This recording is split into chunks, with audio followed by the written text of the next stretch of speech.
Hello বন্ধুরা, আমরা চলে এসেছি মায়ের মৃত্যু লাস্ট পার্টে। তোমরা যারা পার্ট 3 দেখোনি তোমরা এই গল্পটা বুঝতে পারবে না, তাই তোমাদেরকে বলতেছি তোমরা যারা লাস্ট পার্ট দেখতেছো, তোমরা যারা যারা এখনো আগের যে পার্টগুলো আছে সেগুলো দেখোনি, তোমরা আমার চ্যানেলে যাও, গিয়ে ওই পার্টগুলো দেখে আসো। তো আর বেশি পকপক না করে ভিডিও শুরু করা যাক। তো যখন রোহানা সুমনকে ছেড়ে একদম পুরোপুরি চলে যায় তখন তো সুমন ডিপ্রেশনে চলে যায়, সেটা তোমরা আগের পার্টেই জেনেছো। তো সুমন চলে গিয়েছিল ডিপ্রেশনে, আর ডিপ্রেশনে গিয়ে সে নেশা পানি করা শুরু করে। এইভাবে চলতে থাকে টানা 1 বছর। হঠাৎ করে সুমন একদিন অসুস্থ হয়ে পড়ে। সুমনের আব্বু আম্মু চলে যায় সুমনকে নিয়ে হাসপাতালে। ডক্টর সুমনের রিপোর্ট দেয় সুমনের আব্বু আম্মুর কাছে।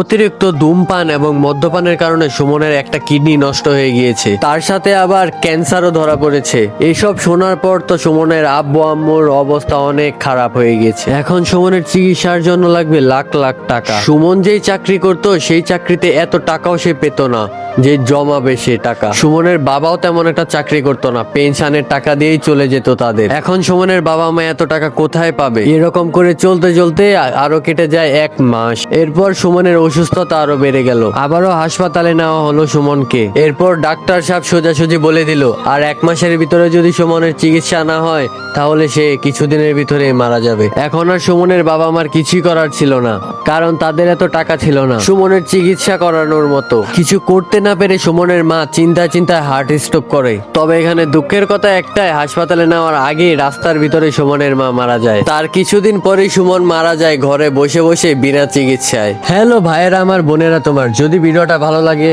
চ্যানেলে সাবস্ক্রাইব করে ভিডিওতে একটা লাইক করে একটা কমেন্ট করে যাও।